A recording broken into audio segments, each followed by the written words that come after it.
आपने कभी सोचा है कि अगर कोई दंपति एक ही प्रोफेशन में हो तो वो आपस में तालमेल कैसे बिठाते होंगे? क्या वे तकरार करके अपनी सारी ऊर्जा नष्ट कर देते हैं या सब कुछ संभाल कर पूरे संतुलन जीवन यापन करते हैं? नमस्ते, मैं राधिका आपकी होस्ट आपका स्वागत करती हूँ पीएमसी हिंदी द्वारा निर्मित संसार में निर्वाण की श्रृंखला के एक नए अध्याय में। आज हम जिस कपल से आपको मिलवाने जा रहे हैं वे दोनों एक ही प्रोफेशन में रहते हुए एक दूसरे के पूरक हैं और वाकई संतुलन यानी बैलेंस का एक उम्दा एग्जाम्पल है। तो आइए हम स्वागत करते हैं पूरे तहे दिल से डॉक्टर धीरेन सरीन और डॉक्टर पूजा का, जो बहुत ही अमेजिंग पिरामिड मास्टर्स भी हैं। नमस्ते धीरेन। नमस्ते पूजा। नमस्ते जी। तो सबसे पहले मेरा प्रश्न धीरेन से है। धीरेन, अपने बारे में कुछ बताइए। मेरा नाम धीरेन है और मैं यूं तो जो छोटा था तो पंजाब में बड़ा हुआ हूं और मेरी स्कूलिंग जो है लगभग दिल्ली में हुई है और डीएवी स्कूल में दयानंद एंग्लो वैदिक पब्लिक स्कूल में मैं पढ़ा हूं। तो इसलिए बता रहा हूं क्योंकि मेरी जो ग्रास रूट लेवल की ट्रेनिंग है वो एंग्लो वैदिक, मतलब वहाँ पे पूजा पाठ में ज़्यादा जोर कभी पहले से ही रहा नहीं था, इसलिए मंदिरों में चक्कर लगाना या ये सब का मेरे को इतना ज़्यादा कभी भी रुचिकर हुआ नहीं था। और फिर मैं यहाँ पे अहमदाबाद आ गया, यहाँ पे मार्केटिंग का बिजनेस करने लगा। यहाँ मेरा परिचय पूजा से हो गया और हम लोगों ने विवाह किया। We had a very long story, मैं बताऊँगा आपको इसके बारे में। पर अभी मैं वैसे नेचुरोपैथी मैंने किया हुआ है, मैं नेचुरोपैथ डॉक्टर हूँ और मेरा बाय प्रोफेशन मेरा खुद का मिनरल वाटर का काम है, तो पानी का काम कर रहा हूँ। साथ साथ में आध्यात्मिक जीवन में साथ में पूजा जी के साथ में अपनी जर्नी आगे बढ़ा रहा हूँ और गुजरात में काफ़ी सारे लोगों से कनेक्ट करता हूँ पीएमसी गुजरात के माध्यम से। तो ये संक्षिप्त में अगर अपने बारे में मैं बताना चाहूँ तो मेरे ख्याल ये काफ़ी है। धन्यवाद धीरेन जी। पूजा, आप अपने बारे में कुछ बताइए। नमस्ते, मैं पूजा सरीन। मेरा जन्म लुणावाड़ा में हुआ है, छोटा सा गांव है पंचमहाल डिस्ट्रिक्ट का। वहाँ पे मैं पली बड़ी, स्कूलिंग मेरी वहीं से हुई और 10th के बाद मैं अहमदाबाद में आई। बचपन से मैं बहुत शाय रही, इतनी ज़्यादा शर्मीली थी कि घर से बाहर निकलना मुझे पसंद नहीं था, किसी जेंट से बात करना तो बिल्कुल भी पसंद नहीं था। लेकिन जैसे जैसे बड़ी हुई थोड़ी कुछ सिचुएशन ऐसी आई कि जिसमें मुझे घर से बाहर निकलना पड़ा। मेरे फादर की तबीयत थोड़ी ख़राब रहने लगी, तो बट ऑब्वियसली मैं घर में बड़ी थी। हम 4 बहनें, 1 भाई हैं, सबसे बड़ी मैं हूँ, तो जवाबदारी मेरे पे ज़्यादा थी। तो मार्केटिंग की लाइन में आई, जहाँ पे मतलब मैं बचपन से ही ऐसा था कि किसी से बात नहीं करना और सडनली मार्केटिंग की लाइन में आना, और वहाँ पे मेरी मुलाकात धीरेन से हुई। सो इसी तरह से मेरी जर्नी चलती रही। फिर जब बचपन से मैं बहुत ज़्यादा आध्यात्मिक थी, पूजा पाठ करना मुझे बड़ा पसंद था, लेकिन जब धीमे धीमे पता चला कि पूजा पाठ करने से भी कोई फ़ायदा नहीं होने वाला है, पूजा पाठ करके भी लोग इतने दुखी हैं संसार में, सबको आसपास में, घर में, फैमिली में, बाहर भी सबको देखा करती थी, तो यही लगता था कि पूजा पाठ करके भी सब लोग इतने दुखी क्यों हैं। और बचपन से एक ये भी सवाल आता था कि मेरा जन्म किस लिए हुआ है। तो जब पीएसएसएम से जुड़ी, ब्रह्म ऋषि पितामह पत्री जी से जुड़ी, तभी जाके पता चला कि मेरा जन्म क्यों हुआ है और तभी से मेरा ज़िंदगी का यू टर्न आया। वाह, धन्यवाद। तो अब मेरा अगला प्रश्न आप दोनों से है कि आप दोनों मिले कैसे थे? ये तकरीबन 1995 की बात है, जब मेरे मार्केटिंग ऑफिस में पूजा से मेरी पहली भेंट हुई। मेरा मार्केटिंग का ऑफिस था, हम लोगों को मार्केटिंग ट्रेनीज को हायर कर रहे थे। वहाँ पे इनका इंटरव्यू मैंने किया था, पहली बार परिचय हमारा वहाँ पे इंटरव्यू में हुआ। जब मैंने इनको इंटरव्यू किया उस टाइम पे मुझे लगा कि ये थोड़ा सा इनके लिए मुश्किल होगा क्योंकि मार्केटिंग का पेशा था, पर फिर भी इन्होंने अपने हार्ड वर्क और अपनी सिंसियर एफर्ट के साथ में मार्केटिंग को अच्छी से समझा और इस तरह से हमारी पहली भेंट वहाँ पे ऑफिस में, मेरे ऑफिस में 1995 में हुई। पूजा, इसमें आपका स्टोरी क्या है, आप बताइए। जब मैं पहले दिन वहाँ गई तो मैंने देखा कि वहाँ पे 80 लोगों का स्टाफ है, उसमें से सिर्फ 4 लड़कियाँ थी। तो पहले दिन तो मुझे बड़ी घबराहट हुई क्योंकि बचपन से बड़ी शाय थी और जेंट्स के बीच में कंफर्टेबल बिल्कुल भी नहीं थी। तो जब इंटरव्यू के लिए अंदर गई, लाइन में बैठी थी मैं, और कैबिन में जब गई तो धीरेन से मुलाकात हुई वहाँ मेरी, और वहाँ मैंने उनको देखा और उन्होंने मेरा इंटरव्यू लिया। इंटरव्यू में मैं सिलेक्ट हो गई, पास हो गई। उन्होंने मुझे कहा कि आप कॉन्ग्रेचुलेशंस, आप मार्केटिंग की जॉब के लिए सिलेक्ट हैं, आज आपको पहला दिन है, ट्रेनिंग पे जाना है, शाम को आपका दोबारा इंटरव्यू लेंगे। ऐसे करके जब वहाँ पे मैं पूरे दिन गई तो पहले मुझे बड़ा टफ लगा, लेकिन बैक ऑफ द माइंड ये था कि मेरे पेरेंट्स के सिचुएशन को देख के, मेरे फादर की तबीयत ठीक नहीं थी, घर में मैं बड़ी थी और मेरी रिस्पॉन्सिबिलिटी ज़्यादा थी, तो मुझे ये जॉब हर हाल में करना था, मुझे हर हाल में इसमें पास होना ही था। तो गई, 1 महीना खूब स्ट्रगल किया और धीरेन का उसमें पीछे बहुत ज़्यादा सपोर्ट था। उन्होंने मुझे हर पल हर जगह पे जहाँ जहाँ गाइड करना था बहुत गाइड किया। He is a really special leader बोल सकते हैं, जिन्होंने हर पल जहाँ पे जिसका भी जहाँ पे भी कोई अटकता था वहाँ पे उसको प्रॉपर तरीके से गाइडेंस देते थे और बताते थे। तो मैं जहाँ जहाँ अटकती थी, जहाँ जहाँ रुकती थी, जहाँ जहाँ मुझे प्रॉब्लम होती थी, वहाँ पे वो मुझे हर बात पे मुझे गाइड करते थे और धीमे धीमे इस तरह से जर्नी मेरी वहाँ पे हुई और मुझे वैसे कर पाई, मुझे ऐसा लगा।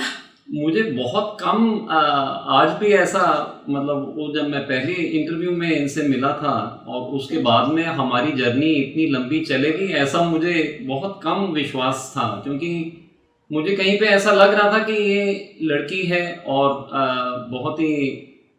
बहुत ज़्यादा ये अंदर से भी बहुत शर्मीली थी, बातचीत करने में इसको बहुत ज़्यादा संकोच होता था।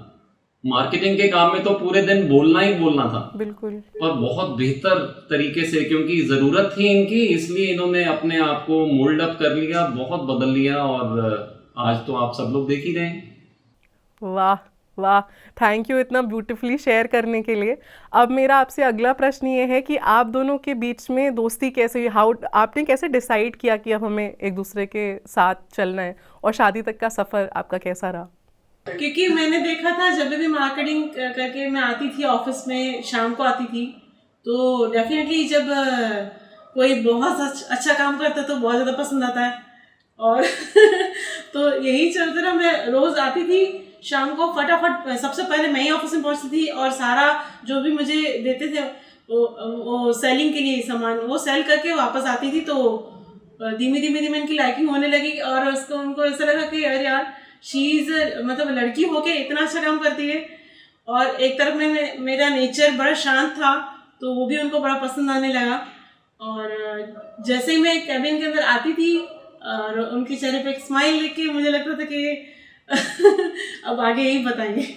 हाँ, जैसे ही 4 बजते थे शाम के तो मैं देखना शुरू करता था, क्योंकि वैसे तो टाइम ऑफिस का 6 बजे से 8 बजे का रिपोर्टिंग का था, लेकिन जनरली ये 4 बजे के आसपास पूजा का समय होता था वापस आ जाने का। तो मेरे को हमेशा यही रहता कि अब आने वाली है, she is just going to come and she is going to deliver, कि हाँ हो गया, all sold out, everything done in a proper way. इतना अच्छा मजा आता था मुझे रोज इनको देख करके कि कितना अच्छा इन्होंने प्रोग्रेस किया है अपना। तो वहां से मेरी इनकी तरफ में रुझान, लाइकिंग बढ़ने लगी, क्योंकि इतनी मेहनत करती हुई कोई लड़की को मैंने आज से पहले नहीं देखा था अपने मार्केटिंग लाइफ के कैरियर में, जहां मैंने इतने लोगों को मुलाकात किया, कम से कम 1 लाख लोगों को मैंने मार्केटिंग सिखाया होगा जी। उनमें से बहुत अच्छा काम किया इन्होंने जी। तो आप लोगों ने कैसे डिसाइड किया कि अब शादी करनी है एक दूसरे से? ये तो बड़ी आपने टेढ़ा क्वेश्चन पूछ लिया, क्योंकि शादी के बारे में तो कभी सोचा ही नहीं था। मैंने तो सोचा था, लेकिन इन्होंने तो कभी नहीं सोचा था। हाँ, प्रपोज जरूर किया था, लेकिन जब प्रपोज किया था तो उसी दिन उन्होंने मुझे बताया भी था कि मैं शादी नहीं करूँगा, क्योंकि आप मैच नहीं करते हो, आपका एजुकेशन लेवल आपको ठीक से मतलब मैं पंजाबी फैमिली में हूँ और आप जो है वो मतलब बहुत सीधे हो, सिंधी हो और ऊपर से सीधे भी हो, बहुत शाय हो, तो मेरी फैमिली बड़ी हाई फाई है, सो यू कांट एडजस्ट, ऐसा उन्होंने पहले दिन ही बताया था। और फिर भी मेरे दिमाग में ऐसा था कि अभी ना कहने, लेकिन एक बार तो उनको हाँ कहना पड़ेगा। उस टाइम पे ये मुझे ऐसा लगता था जैसे एक अहमदाबाद एक्चुअली में तो वैसे शहर है, लेकिन ये गांव से आई थी। और शुरू शुरू में तो मुझे कोई भी भान नहीं था, खाली एक फॉन्डनेस होने लगी क्योंकि इनका काम बहुत अच्छा था। तो बात चलती गई आगे, चलते चलते चलते समझो करीब 3-4 साल तो वैसे ही निकल गए, खाली काम हम लोग साथ में करते थे। और ये मैनेजमेंट लेवल पे एज अ मैनेजर अपॉइंट हो गई। मेरे 6 ऑफिस चल रहे थे, एक ऑफिस में इनको मैंने नियुक्त किया एज अ मार्केटिंग मैनेजर। जब उस लेवल पे ये पहुंच गए तो डेफिनेटली हम लोग बहुत क्लोजली बातचीत करने लगे। और शनिवार रविवार को तो हमारे यहाँ पे मैनेजमेंट के लोगों को हम लोग घूमने फिरना, साथ में अच्छे 5 स्टार होटल्स में जाना, पिक्चर्स देखना। और मुझे याद है ये उन दिनों की बात है जब DDLJ करके एक पिक्चर लगी थी और हम लोगों ने वो पिक्चर देखी साथ में। और उसके कुछ ही समय के बाद में एक दिल तो पागल है करके पिक्चर आई और वो पिक्चर भी हम लोगों ने साथ में देखी। और देखने के तुरंत बाद जब हम बाहर निकले तो मैंने पूजा को प्रपोज किया, क्या आप मेरे साथ में, will you like to be my friend, will you be a special person in my life. बड़ा ही फिल्मी अंदाज था।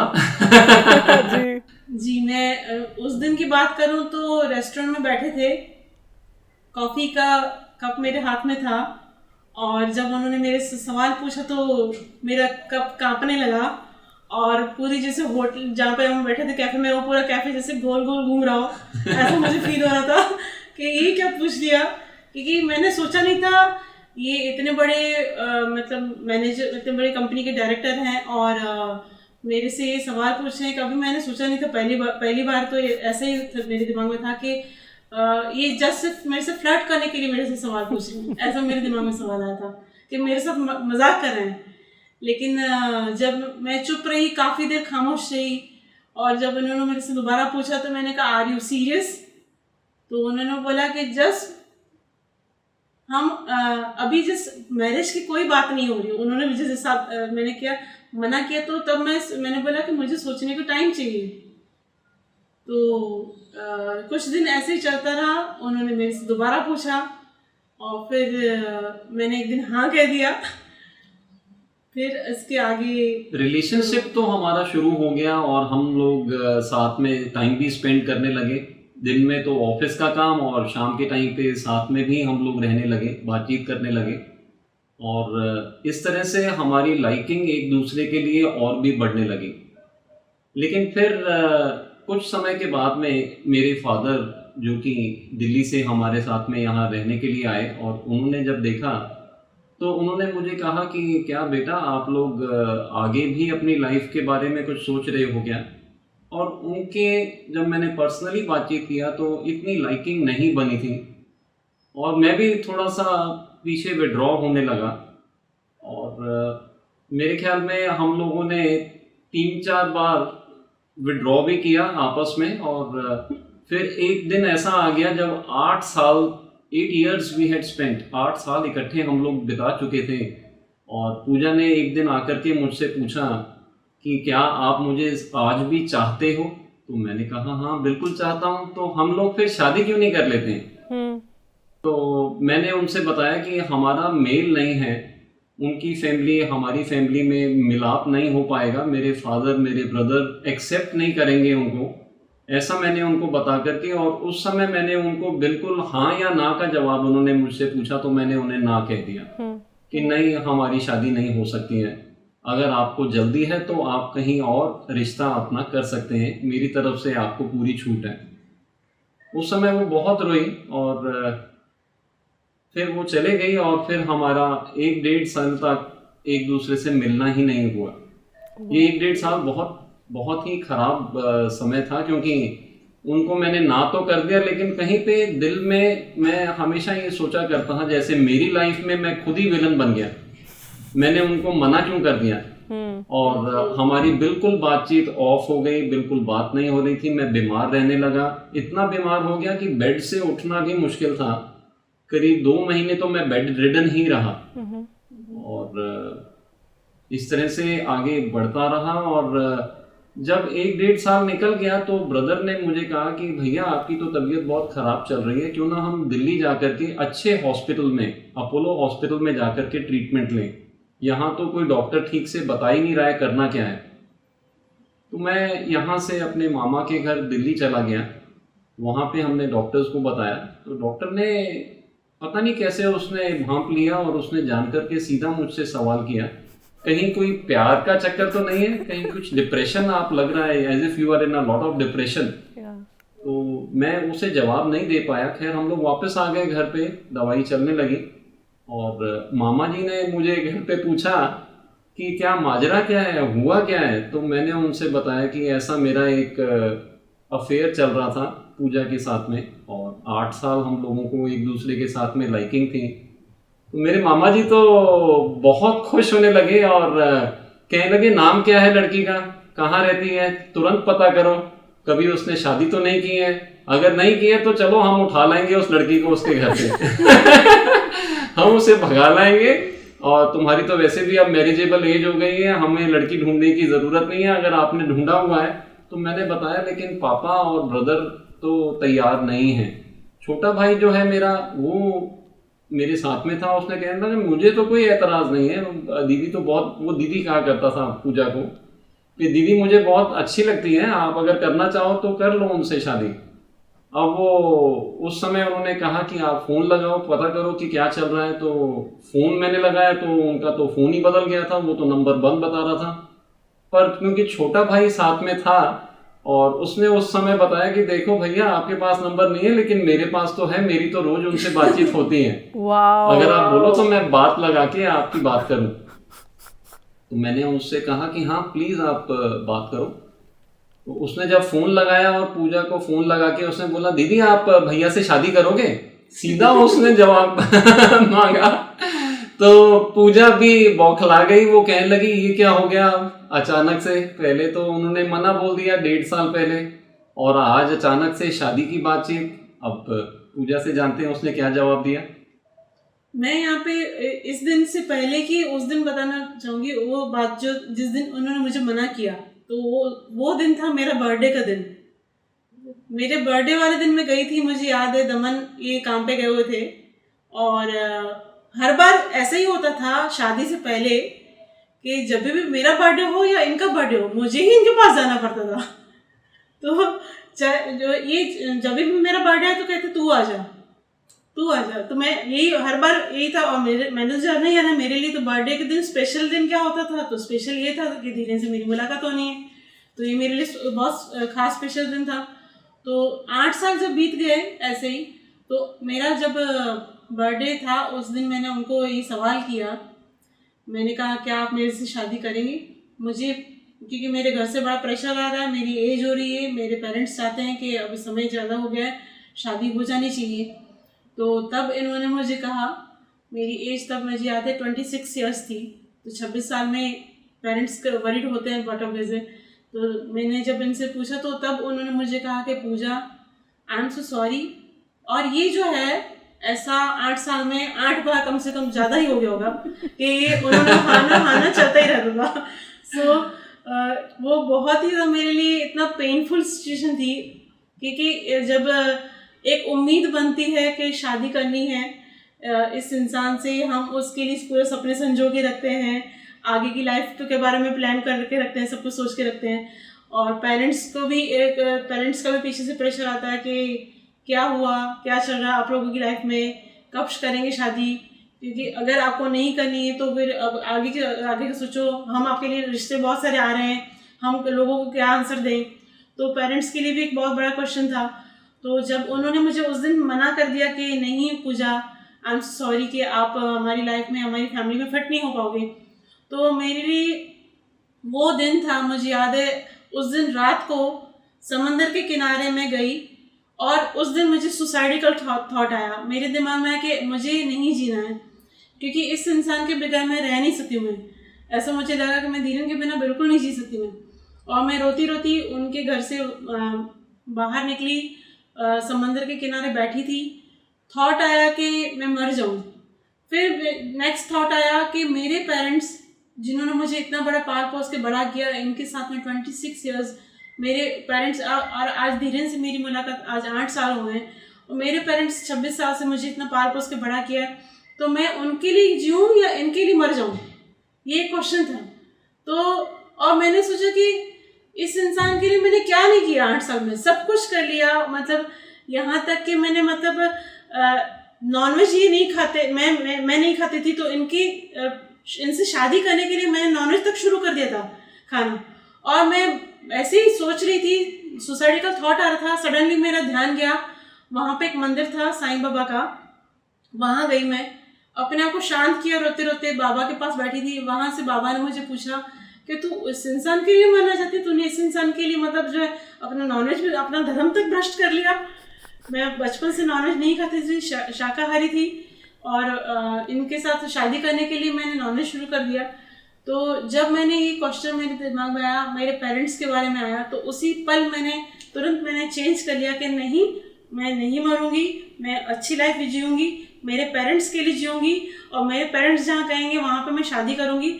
और मैंने उस दिन से, उस पल से मैंने बिल्कुल नॉनवेज छोड़ दिया, क्योंकि पहले से ही मैं ऑलरेडी शाकाहार थी, और मैंने इनकी वजह से ना चाहते हुए भी कहीं ना कहीं जब खाना शुरू कर देता, एक अंदर गिल्ट भी फील हो रहा था बहुत ज़्यादा बड़ा, और इनको छोड़ने का मुझे बहुत ज़्यादा अफसोस था, इनके बिना मैं रह नहीं पाती। वो घर वापस आई, मेरे पेरेंट्स को मैंने बताया कि मैं इस तरह से हुआ है, मुझे अब थोड़ा समय दीजिए खुद को संभालने का। मेरी फ्रेंड्स मेरे पास आती थी और मुझे कहा करती थी कि देखा दिल्ली वाला लड़का है, ऐसा ही करेगा, हमने पहले तुझे मना किया था। सब तरह से इतना ज़्यादा क्वेश्चन सब लोग मुझे आके, मुझे कोई कुछ ताने मारता था, कोई कुछ मुझे आके सहलाने लगा, प्यार से संभालने लगा। और 1.5 साल ऐसे बीता, धीमे धीमे फिर मैंने मेरे पेरेंट्स को कह दिया कि आप जहाँ बोलोगे वहाँ पर मैं शादी करने को तैयार हूँ। रिश्ते आने लगे, और 1.5 साल बाद सडनली मेरे पास एक कॉल आया, वो आया मेरे देवर का फोन, दीदी या आप भैया से शादी करोगे? मैंने बोला व्हाट, मेरी इतना ज़्यादा मतलब एक जब पहला जब इन्होंने मुझे शादी के बाद मुझे जब उन्होंने प्रपोज किया था, एक वो दिन, और दूसरा दिन मेरे देवर का जब मेरे फ़ोन आया था, तो वो मेरे लिए इतना बड़ा झटके वाला था कि मैं मतलब उसको सह नहीं पा रही थी। दूसरा मेरा जो था, उन्होंने मुझे ना कहा, वो झटका था, और तीसरा मेरा जो था झटका मेरे देवर का फ़ोन आना। तो ये मेरे लिए बहुत बड़ा लाइफ मतलब चेंज हो रहा था। तब मैं मतलब मैंने बोला कि आपके भैया कहाँ हैं, आपके भैया से मेरी बात करेंगे। तो मेरे को उन्होंने फ़ोन दिया और उन्होंने कहा कि भैया आप ही बात करो उनसे एक बार। तो मैंने पूजा से कहा कि पूजा मैं आपसे शादी करना चाहता हूँ। तो पूजा ने कहा देखो आज 1.5 साल निकल गया, आपको एक बार भी मेरी याद नहीं आई। तो मैं बहुत अंदर से ग्लानि फील कर रहा था, क्योंकि अंदर से तो देखो मैं 1.5 साल में जान पाया अपने आप में कि मैं इससे बहुत प्यार करता हूँ, और हम लोगों को साथ में ही बिताना है। और पता नहीं क्यों मुझे बारंबार ऐसा लग रहा था कि मैंने बहुत बड़ी भूल की जो हमने ये 1.5 साल तक, लेकिन मेरे साथ में उस समय कोई था नहीं। बस एक मामा ने जब ये कहा ना कि तुझे शादी करनी है, हम कराएंगे तेरी शादी, हम लड़की को उठा लाएंगे, तो मेरे को ऐसा लगा जैसे मैं सही चल रहा हूँ, I am not doing anything wrong. और मैंने पूजा से कहा कि हाँ अब मैं पूरा तैयार हूँ अपने आप में। एक्चुअली मैं कोई ब्रदर या कोई फादर की बात नहीं थी, ये हमारे खुद के दिल में सोचने की बात थी। मैं अपने आप में खुद ही तैयार नहीं था, और उस समय उसी क्षण मैं पूरी तरह से तैयार हो गया था इनके साथ में विवाह करने के लिए। और फिर मैंने इनसे कहा कि नहीं अब हम पीछे नहीं पलटेंगे, अब जो होगा हमारे हित में ही होगा, हम लोग साथ में ही रहेंगे। और फिर इन्होंने मुझे बोला कि आप आओ, घर पे आओ, वापस दिल्ली से आते हो तो आकर के मम्मी पापा से बात कर लो, क्योंकि कई सारे रिश्ते उन्होंने रखे हुए हैं, इससे पहले कि कहीं यस हो जाए आप आकर के ज़रूर मिल लो। और फिर मैं अहमदाबाद आया। यहाँ पे मैं उन दिनों बड़ौदा रहा करता था, तो मैं अहमदाबाद आया, मैं आकर के मिला अपने इन पूजा के घर पे। मदर इन लॉ से आके मिला, फादर इन लॉ से मिला, और उन्होंने कहा बेटा हमें तो कभी भी ऐतराज़, हम खाली इतना ही चाहते हैं कि तुम दोनों खुश रहो, तुम लोगों ने बहुत समय एक साथ में बिताया है, खाली तुम लोग खुश रहो, अपनी ज़िंदगी को आबाद बनाओ। तो मैं बहुत खुश था उनसे बात करके। वाह, थैंक यू, इतनी ब्यूटीफुली आप दोनों ने इतने प्यार से अपना स्टोरी शेयर किया, थैंक यू सो मच। यहाँ पे एक सवाल, एक बात है बताना चाहूंगी मैं साईं बाबा को बहुत मानती थी। मेरा जो है धीमे धीमे बाबा की तरफ बहुत ज़्यादा, मतलब उन्होंने मुझे बहुत ज़्यादा संभाला किया, बाबा ने बहुत ज़्यादा मुझे उनसे मतलब जो स्ट्रेंथ मिली लाइफ को जीने का, क्योंकि 1.5 साल बहुत डिप्रेशन में रही। 1.5 साल बहुत ज़्यादा डिप्रेशन था मेरे, और मैं उन दिनों में मैं हर महीने शिरडी जाया करती थी, एवरी मंथ। और जब इन्होंने मेरे से सवाल किया और मैंने कहा कि मुझे थोड़ा समय दीजिए और मेरे घर पे भी आके बात कीजिए, तो मैं याद है मैं शिरडी में बाबा की आरती चल रही थी और बाबा जो कहते थे वो मैं करती थी। मैं बाबा के आगे मुझे चिट्ठी डालने की आदत थी, मैं एक में यस एक में नो लिखा करती थी। मेरी जिंदगी का कोई भी सवाल होता तो मैं उनसे पूछती थी, फिर उन्होंने मुझे नो कहा था, चाहे जो भी आए जो भी हो जाए, मतलब ना नहीं करना है।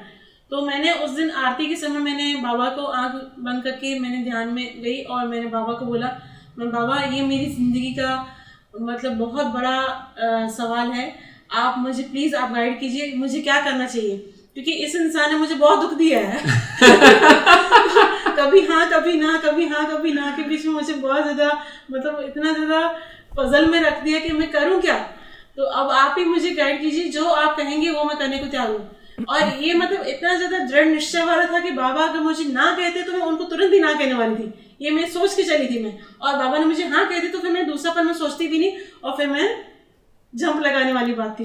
तो यहाँ पे मैं जब आरती करके उठी और मैंने आंख खोली तो मेरे आगे एक छोटी सी बच्ची बैठी थी और मेरी चिट्ठी उठाने की हिम्मत नहीं हो रही थी कि इसमें क्या आएगा। तो मैंने उसको बोला, मैं बेटा एक काम करोगे प्लीज, मुझे इसमें से 2 में से एक चिट्ठी उठा के दो। और मैंने चिट्ठी खोली तो उसमें यस था। तो तब अगेन मेरे दिमाग में बाप रे यस आया। तो मुझे तो ये सोचा कि बाबा मुझे ना ही करने वाले हैं, तो लेकिन मुझे यस आया। तो मैं एक तरफ खुशी भी थी और एक तरफ में ऐसा था कि वापस कहीं ना तो नहीं होगा। एक डर ये था क्या मैं सच में वहाँ पे उस फैमिली में, क्योंकि उन्होंने मुझे इतना ज़्यादा डराया हुआ था कि तू मेरी फैमिली में एडजस्ट नहीं कर पाएगी। जब उन्होंने मुझे कहा था तो मैंने एक दिमाग में भी था कि शायद जो भी हुआ अच्छा हुआ, चलो अच्छा हुआ हम सेपरेट हो गए। एक दिमाग में 1.5 साल से मैंने अपने आप को इतना ज़्यादा मतलब अपने आप क्लियर कर दिया था कि अब चलो ठीक है अब हम अलग हो गए। लेकिन 1.5 साल के बाद जब ये वापस सवाल आया तो अगेन वापस जो है वापस लाइफ जो है यू टर्न हो गई। और जब घर पे आई वापस शिरडी से, मेरे पेरेंट्स को मैंने कहा कि हाँ मैं तैयार हूँ शादी के लिए इनसे ही, और आप कहेंगे आपकी परमिशन होगी तो मैं करूँगी। तब ये वापस आए थे दिल्ली से कुछ दिनों बाद, और तब मेरे पेरेंट्स से पूछा, मेरे पेरेंट्स से कुछ सवाल किए थे उनको, क्या मेरी बेटी को सुखी रख पाओगे, मेरी बेटी वहाँ पे खुश रह पाएगी। मैंने तब जो नॉर्मल क्वेश्चंस होते पेरेंट्स के तब भी तब उन्होंने इनकी मदर इन लॉ और फादर इन लॉ जो मेरे हैं उनको मैंने तभी भी कहा था कि मैं पलकों पे रखूंगा इसको, इससे कोई भी प्रॉब्लम आने नहीं दूंगा। और फिर हमारी शादी की डेट फिक्स हो गई और हम लोगों की शादी हो गई। लेकिन इट वाज नॉट दैट कि इट वाज हैप्पीली मैरिड, मतलब it was not that easy. और फिर पूजा के पेरेंट्स को मिला मैं, और उनसे जब मैंने रिश्ते की बात की वो उनकी सहमति मिली, और फिर हमारा लगभग 1-1.5 साल फिर भी लगा, लेकिन हम लोगों की फिर आखिर में शादी हो गई और इस तरह से हमारा दाम्पत्य शुरू हुआ।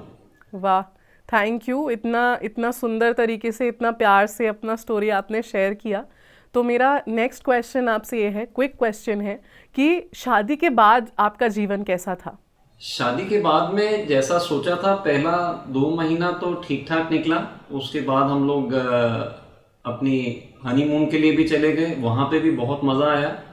लेकिन फिर जब जिंदगी का रेगुलर जो फेज था वो चलने लगा, तो उसमें घर में आए दिन कुछ ना कुछ लड़ाई मतलब होने लगी, जिसमें पूजा बहुत डिप्रेस्ड रहने लगी। Pooja was not happy actually after marriage. मुझे ऐसा फील होता था, वो बार बार मुझे बोलती भी थी कि इस तरह का माहौल, इस तरह की बातचीत उसे कहीं पे बहुत ज़्यादा खटकता था। अंदर ही अंदर वो मुझे बार बार कंप्लेंट भी करती थी, बताती भी थी। मैं उसे बार बार ये बोलता, ज़्यादा मत सोचा करो, आप अपने काम में बिजी रहा करो, ये है ऐसा है। लेकिन मुझे याद है वो दिन, आज करीब हमारी शादी के बाद में 3.5 साल हुए थे, और पूजा ने मुझे एक दिन बताया कि I am pregnant, I was very happy. मैं बहुत खुश था कि चलो फाइनली अब लाइफ के अंदर में कुछ चेंज आएगा, कुछ आगे बढ़ेगी। लेकिन वो खुश नहीं थी, वो रोने लगी, बहुत रोने लगी और मुझे कहने लगी कि मुझे ये बच्चा अभी नहीं चाहिए, I am not happy. Honeymoon करके जब वापस आए तो कुछ ही दिनों में मेरे फादर इन लॉ का एक्सीडेंट हुआ, बाथरूम में गिर गए और उनकी बॉडी पैरालाइज्ड हो गई। और वो समय जो था बड़ा टफ था, उनकी सेवा करना, पूरे दिन भर घर के काम करना। साथ साथ में एक ये था कि मैं वेजिटेरियन थी, धीरे नॉनवेज खाते थे, घर के बाकी सब लोग नॉनवेज खाते थे, तो घर में नॉनवेज पकता था। घर का इतनी जो काम काज बढ़ गया था, ये सब चीज़ें। मेरे ब्रदर इन लॉ वगैरह ड्रिंक्स लेते थे, ये भी कभी ड्रिंक्स लिया करते थे, मेरा इनको रोकना टोकना और ये सब चीज़ें, आर्ग्यूमेंट्स चलती रहती थी हमारे आपस में बहुत ज़्यादा।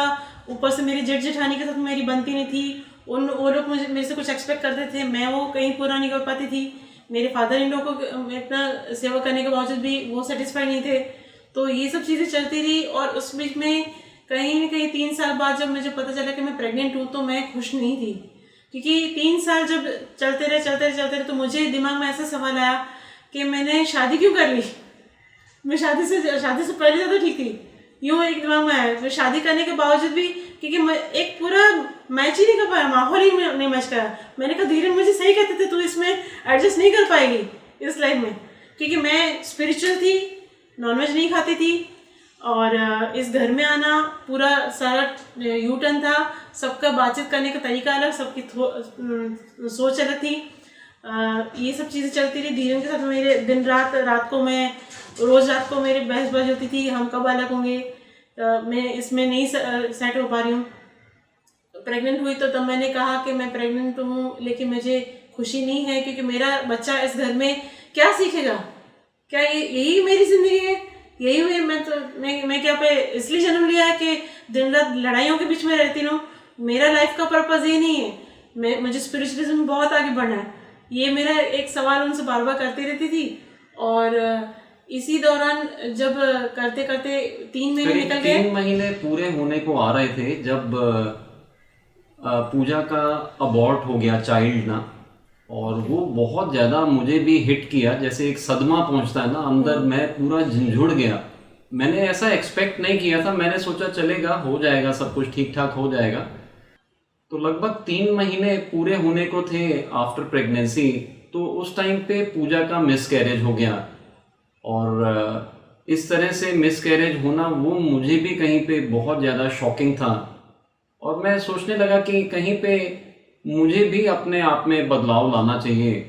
पूजा खुश नहीं है, बहुत डिप्रेशन में है, और उसकी वजह से ये इतना बड़ा प्रॉब्लम, इतना बड़ा हादसा हमारी ज़िंदगी में हुआ। और मैं सोचने लग गया उस समय से कि किस तरह से मैं इन्हें एक अच्छा जीवन दे सकूं। पर वैसे मैं ये समझता हूँ कि काफ़ी कुछ मैं बदल भी गया उन दिनों में। मैंने वेजिटेरियन करना शुरू कर दिया, मैंने ड्रिंक्स बंद कर दिए, और पूजा कहीं ना कहीं पे मुझे मेरे जो लाइफ का पर्पस था उस तरफ में खींचने में बहुत कामयाब हो रही थी। और ये आज मुझे लगता है देख करके, लेकिन उस समय तो definitely she was in a lot of pain, और मैं भी उसकी पेन के साथ में मैं बार बार यही कहा करता था कि परमात्मा इनको इतना दर्द ना दे, क्योंकि ये इतना झेल नहीं पा रही है। अगर मुनासिब हो तो वो दर्द मुझे मिल जाए, और ये टॉलरेंस जहाँ तक है उसका वो चले।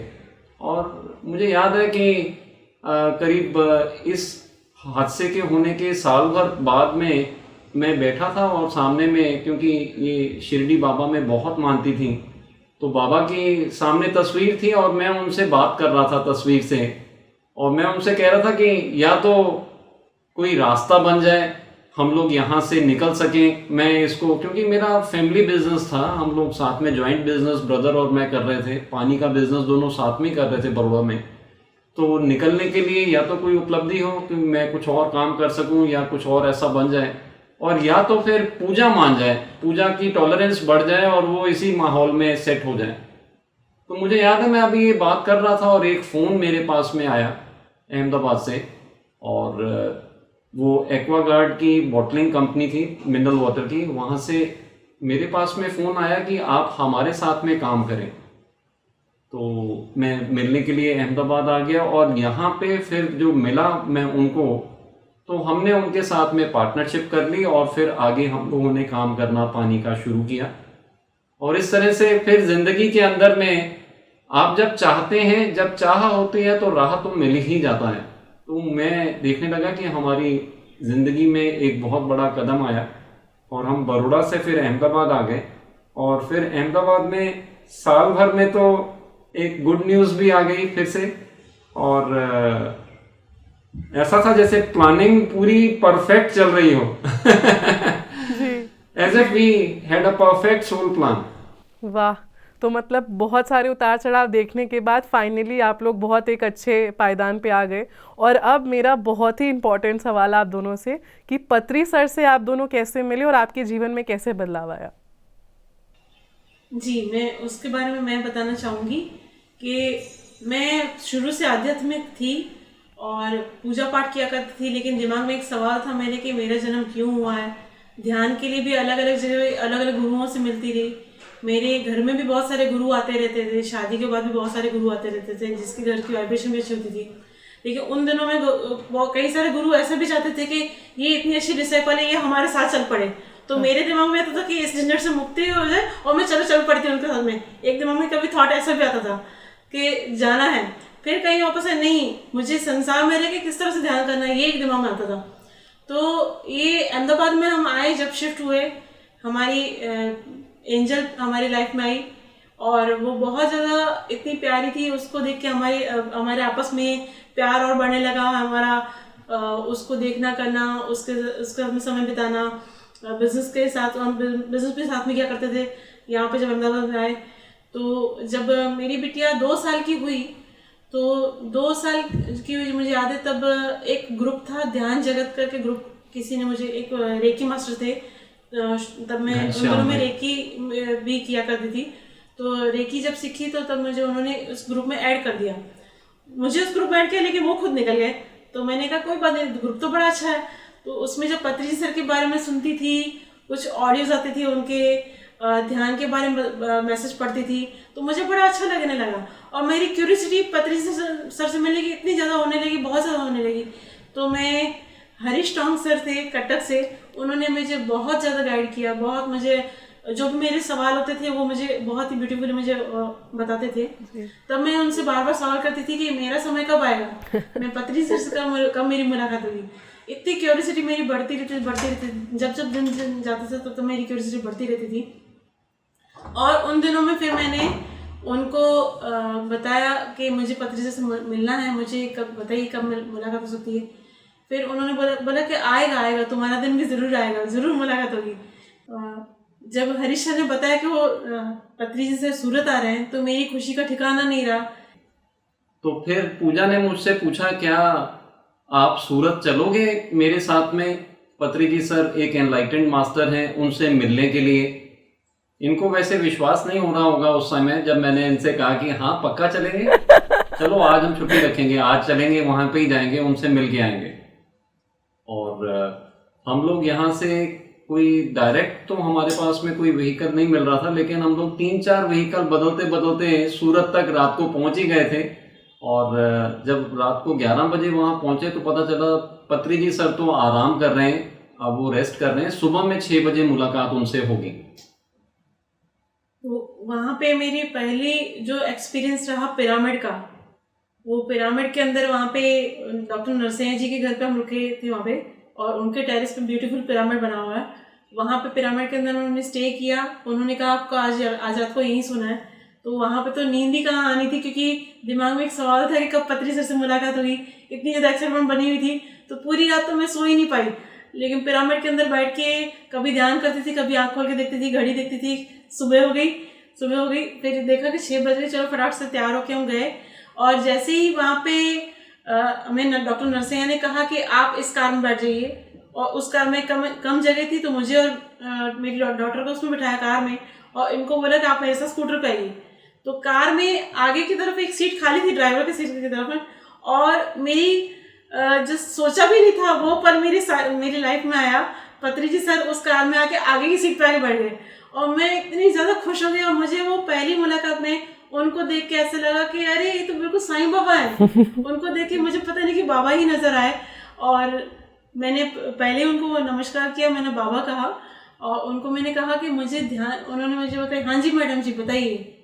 तो ये मेरी पहली मुलाकात पत्री सर से वहाँ हुई कार में। और वहाँ पे जब हमने पहला ध्यान किया उनके साथ में, 45 मिनट्स का पहला ध्यान मेरा उनके साथ में हुआ, जहाँ पे मैं ध्यान में कर नहीं पाती थी, 15-20 मिनट मेरे लिए बहुत होता था, और 45 मिनट्स का जो ध्यान किया तब से मेरी लाइफ का यू टर्न आ गया, और बहुत ही blissful, I am so much blessed कि मैं PSSM में हूँ। मैं ब्रह्मर्षि पितामह पत्री जी की उनकी गाइडेंस के अंडर में मेरा ध्यान चल रहा है। आई एम सो मच हैप्पी। पत्री जी सर का जो पहला वो 40 मिनट का ध्यान उन्होंने करवाया, वो खाली इतना ही बोल रहे थे बार बार 5 मिनट के लिए, खाली आंख बंद कर लो मैं 5 मिनट ध्यान करवाऊंगा, और 40 मिनट तक हमने ध्यान किया। ये देख करके तो मैं भी अचरज में था, क्योंकि मैंने कभी अपेक्षा नहीं रखी थी कि इतना लंबा मैं बैठ पाऊंगा। और उनसे जब मुलाकात हुई तो उन्होंने कहा कि आप आइए, एक मैरिज है हमारे, एक मेडिटेटर की मैरिज है, आपने कभी साउथ इंडियन मैरिज देखा है? मैंने कहा नहीं देखा है। तो उन्होंने कहा आइए आज आप हमारे साथ में एक साउथ इंडियन मैरिज भी देखिए। तो स्वाति पूनाला जी की मैरिज थी, वहाँ पे हम लोग भी साथ में चले गए।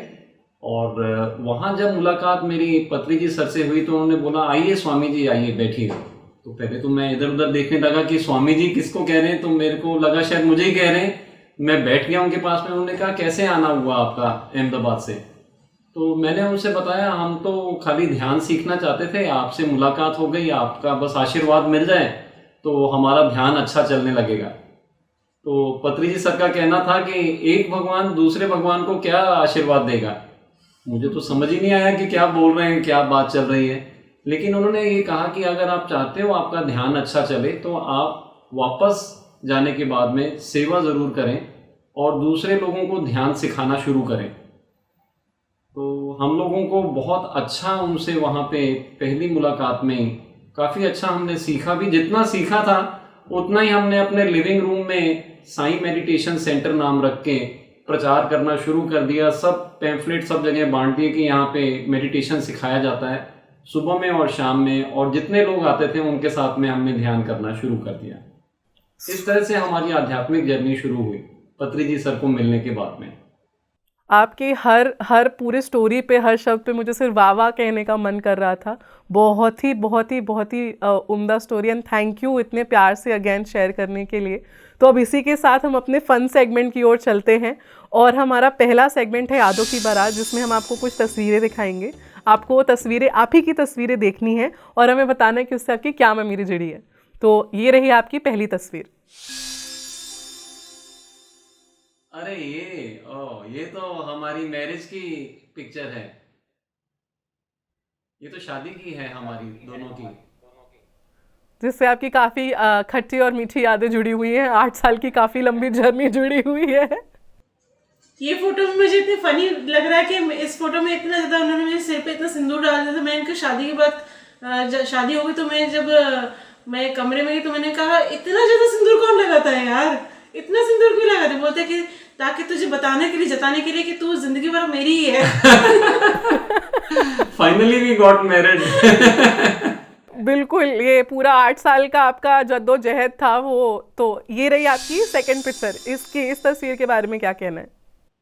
ये हमारी एंजल प्यारी सी, ये तो उसी टाइम की है, उत्तरायण के दिन की ही है, और एंजल के साथ में है, और इसको बहुत एंजॉय करती है। उत्तरायण का जो फेस्टिवल है, यहाँ के सभी फेस्टिवल्स वैसे तो गुजरात के एंजॉय किए हैं हम लोगों ने, बहुत बढ़िया। मैं इस पे बताना चाहूँगी, मुझे याद है मेरी जब हमारी जो पहली ये डॉटर हुई तो इनको ना बच्चों से इतना ज़्यादा लगाव नहीं था। मैं बच्चे इनके पास लेती थी तो उनको लगता था बच्चों को बड़ा शोर हो रहा है। कोई भी बच्चा इनके पास आता तो बच्चों को बड़ा शोर, तो मैं बोलती जब हमारा खुद का बच्चा होता है क्या करेंगे। तो ये जब हमारी लाइफ में बच्ची आई तो मैंने देखा कि उनको ना अटैचमेंट इतनी ज़्यादा नहीं थी उनसे। तो मेरी मम्मी मुझे कहा करते थे कि इनको ना बच्चे की जितनी भी सुसु पॉटी वाली चलियाँ हैं ना उनको उसको धोने के लिए तो ये बड़ा फनी था। मैंने देखा कि हमारी लाइफ का मैंने मैंने मेरी मम्मी के कहने का माना, जितना हो सकता है मैक्सिमम ज़्यादा से ज़्यादा उनको सौंप दिया करती थी। मैं बहाना बना लिया करती थी, मुझे काम है आप संभाल लो। जब भी काम से आते थे तो मैं इसको संभालो मैं ताकि मैं खाना बना लूँ, गुड्डू को संभालो ताकि मैं जो है ये काम कर दूँ, घर के ये काम कर दूँ। इस तरह से मैं ज़्यादातर इनको पास सौंप दिया करती थी गुड्डू को। और मैंने देखा कि धीमे धीमे उनका पूरा चेंज आने लगा, उनको एक इतना ज़्यादा अटैचमेंट होने लगी डॉटर से, और वो बहुत प्यार करने लगे, उसको देखने लगे, उसकी केयर करने लगे। तो मुझे भी वो देख के बड़ा ही मतलब खुशी हुई कि चलो फाइनली कि उनको एक बच्चे के लिए लगाव होना शुरू हो गया। वाह। सो इट वाज मेरे लिए बहुत ही ज़्यादा ब्लेसफुल था कि जहाँ पे उनको बच्चों के लिए मतलब कहीं पे दूरी का मुझे लगता था कि बच्चे को कैसे देखेंगे, वहाँ पे वो आज वो इतनी ज़्यादा केयर करते थे, बहुत केयर करते थे। आज गुड्डू को भी जो है रात को सोते समय पापा चाहिए, मम्मी को आगे कर नहीं करेंगे तो चलेगा लेकिन पापा को आगे करके सोना है। सो ये सब धीमे धीमे उन्होंने काफ़ी सारी ट्रेनिंग लिया। वाह। तो ये रही अब आपकी आखिरी पिक्चर, इसके बारे में क्या बोलेंगे? ये तो 2019 की है। कर्णावती क्लब में हमने एक बहुत बड़ा आयोजन किया था। इसमें पत्री जी सर के साथ में हमारा कार्यक्रम था और करीब 750-800 लोग, काफ़ी सुंदर आयोजन हुआ था। बहुत बड़ा प्रोग्राम हम लोगों का मेडिटेशन का पत्री जी के आने पे हुआ था, बहुत बढ़िया था। मैंने इस फोटो के बारे में देख के कहूँगी कि मेरा मतलब पहली बार जब मैं ध्यान सिखा रही थी तो बहुत कुछ लोग 5-7 लोग 8 लोग आते थे हमारे प्रोग्राम में, और फिर जब पत्री से का प्रोग्राम होने लगा तो 100-200-250 लोग आते थे। तो उस दिन मैंने सोचा था कि एक दिन बहुत बड़ा प्रोग्राम करूँगी, बहुत बड़े हॉल होगा उसमें प्रोग्राम होगा। तो ये मेरा फोटो देख के मुझे इतनी ज़्यादा यादें ताज़ा हो गई कि ये मेरा प्रोग्राम इतना सक्सेसफुल रहा था। पत्री सर आए थे और कर्णावती क्लब में 700 तक पूरा हॉल भरा हुआ था और मैं देख के इतनी ज़्यादा खुश हो रही थी। सब लोगों ने पिरामिड कैप्स पहने हुए हैं, ध्यान किया है, और उस दिन इतनी ज़्यादा एनर्जीज हाई थी हमारी भी, और सब लोगों को इतने अच्छे एक्सपीरियंस हुए थे। It was a wonderful day. ये हमारा पूरा वॉलंटियर्स का टीम का है, अहमदाबाद का। वाह। चलिए अब इसी के साथ हम अपने अगले सेगमेंट पे बढ़ते हैं। हमारा नेक्स्ट सेगमेंट है रैपिड फायर। यहाँ पे मैं आपसे जल्दी जल्दी क्वेश्चन पूछूंगी और बहुत ही संक्षिप्त वे में आपको जल्दी जल्दी ही उत्तर देने हैं। तो ये है आपका पहला सवाल, आपका साथ में आखिरी वेकेशन? अभी 1 हफ्ते पहले ही हम लोग वेकेशन से होके आए हैं। मेरी सिस्टर इन लॉ का 25th एनिवर्सरी था और उन्होंने पूरा का पूरा 3 दिन का इंतजाम, रहने खाना सब बहुत ही बढ़िया तरीके से रिजॉर्ट में रखा हुआ था और हम लोगों ने बहुत एंजॉय किया साथ में, बहुत। आपके साथ में लास्ट मूवी? साथ में last movie Shakuntala Devi. Wow. Okay. आपका पसंदीदा रेस्टोरेंट कौन सा है? Tomatoes. Is it correct Pooja? Yes yes. Great. Next question, आप दोनों की पसंदीदा मूवी कौन सी है साथ में देखना? दिल तो पागल है। दिल तो पागल है। मेमोरी। ठीक है। नेक्स्ट क्वेश्चन, आप दोनों का पसंदीदा पकवान कौन सा है? राजमा चावल, फ्रूट्स। ओके, ये बहुत ही कॉन्ट्रडिक्शन था लेकिन ये काफी अच्छा था बाय द वे। ठीक है। नेक्स्ट सवाल, ये थोड़ा रैपिड फायर है बट लंबा है। पूजा की एक ऐसी चीज जो धीरेन को बहुत पसंद है? ये केयरिंग बहुत है। पूजा बहुत ध्यान रखती है हमेशा और यही चीज इसको मेरे पास में लेके आई। बहुत हार्ड वर्किंग, वेरी सिंसियर इन हर वर्क। कोई भी काम उसको मिलेगा तो उसे पूरी तरह से अंजाम देगी। तो ये मुझे बहुत पसंद है इनके बारे में, और बहुत केयरिंग है, बहुत लवेबल है। ओके। पूजा, एक ऐसी चीज जो आपको धीरेन की बहुत ज्यादा पसंद है? इनका कॉन्फिडेंस लेवल, इनका बात करने का तरीका, इनकी लीडरशिप क्वालिटी मुझे बहुत पसंद है। वाह। ठीक है। नेक्स्ट क्वेश्चन, आप दोनों, और ये हमारा आखिरी क्वेश्चन भी है रैपिड फायर का, जब आप दोनों साथ में होते हो, जब फ्री होते हो, काम नहीं कर रहे होते, तो साथ में समय बिताना कैसे पसंद है दोनों को? लड़के ज्यादा अच्छा लगता है। तो तो अब हम अपने चलते हैं नेक्स्ट सेगमेंट की ओर, थोड़ा इसको और ट्विस्ट करते हैं और फन बनाते हैं। अब ये सेक्शन है आपके आप, यानी कि हर और हिम। इसमें क्या करना है, मैं क्वेश्चन पूछूंगी और आपको एक दूसरे की ओर इशारा करके बताना है कि कौन ऐसा करता है, ठीक है। तो आपका पहला जो क्वेश्चन है वो ये है कि खाना कौन अच्छा बनाता है। सुपर। दूसरा, कौन ज्यादा बिंदास है। वाह। ज्यादा नखरे कौन करता है। ये गलत है। एडवेंचरस ज्यादा कौन है। मैं। किताबें पढ़ने का शौक ज्यादा किसको है। ओके। और हमारा आखिरी सवाल है कि कौन ज्यादा ध्यान करता है। वाह, बहुत ही उम्दा तरीके से आपने आंसर दिए। अब हम चलते हैं अपने लास्ट सेगमेंट की ओर। इसमें मैं आपसे एक शब्द बोलूंगी, आपको उसको एक ही वाक्य यानी कि सेंटेंस या फिर एक ही वर्ड में बताना है। तो आपका पहला वर्ड है पत्री जी। ध्यान। जीवन का सार। अध्यात्म। वाह। आपका दूसरा शब्द है प्रेम। पूजा। धीरेन। वाह। आपका अगला शब्द है करुणा यानी कि कंपैशन। पत्री जी सर। PSSM movement. वाह। शाकाहार। अपनाना चाहिए, लोगों को शाकाहारी बनाना चाहिए। पूजा आप बताइए। कंपैशन हर एक बीइंग के लिए होना जरूरी है, बहुत जरूरी है। PSS मूवमेंट वो एक पहचान है। वाह। और आपका आखिरी शब्द है सज्जन सांगत्य। I love it. Zoom. PMC Gujarat. वाह, बहुत ही बढ़िया, बहुत ही बढ़िया। बहुत मज़ा आया आपके साथ ये सभी प्रश्नों को पूछने में। इतने अच्छे तरीके से आपने सारे उत्तर दिए, इतने प्यार से आपने सब कुछ हमारे साथ शेयर किया। इससे पहले हम आपसे और अपने दर्शकों से अलविदा कहें, मैं चाहती हूँ कि संसार में निर्वाण का जो मैसेज है वो आप हमारे PMC हिंदी के सभी दर्शकों को दें। धीरेन, आपसे पहले शुरू करते हैं।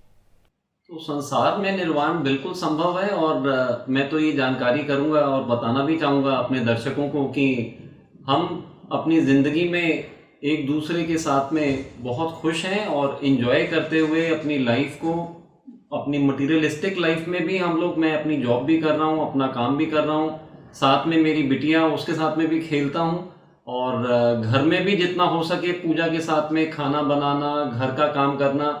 मैं अब अपने आप में हमेशा इतना कहता हूँ कि मेरे पास में बहुत समय है, मैं जो चाहता हूँ मैं वो कर सकता हूँ।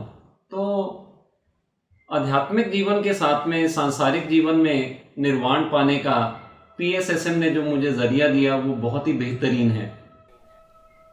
वाह।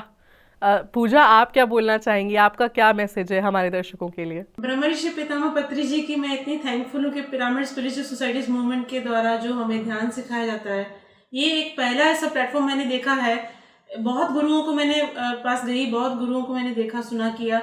उनका सभी का यही कहना था, अगर आपको आध्यात्म में आगे बढ़ना है तो संसार छोड़ना पड़ता है, आपको जो संन्यास लेना पड़ता है। लेकिन एक पिरामिड स्पिरिचुअल सोसाइटी मूवमेंट ऐसी है, ब्रह्मर्षि पितामह पत्री जी ने कहा है कि आपको संसार में रह के, घर में रह के ही ध्यान करना है। आपको घर गृहस्थी के साथ में ही बैलेंस करके चलना है लाइफ को। और मैंने मेरी लाइफ में खुद बदलाव देखा है ये कि हम घर में रह के ध्यान करते हैं, घर में रह के हम साथ में समय बिताते हैं, अपनी बिटिया को टाइम देते हैं। मैं मेरा बिजनेस भी संभालती हूँ इनके साथ में मिलके, मेरा नेचुरोपैथी का है, पेशेंट्स को भी देखती हूँ। सब कुछ करते हुए साथ में ध्यान भी कर रही हूँ, सेवा भी कर रही हूँ, सज्जन संगति भी कर रही हूँ, और एकदम ब्लेसफुल लाइफ हो गई मेरी पिरामिड स्पिरिचुअल सोसाइटी मूवमेंट की और ब्रह्मर्षि पितामह पत्री जी की।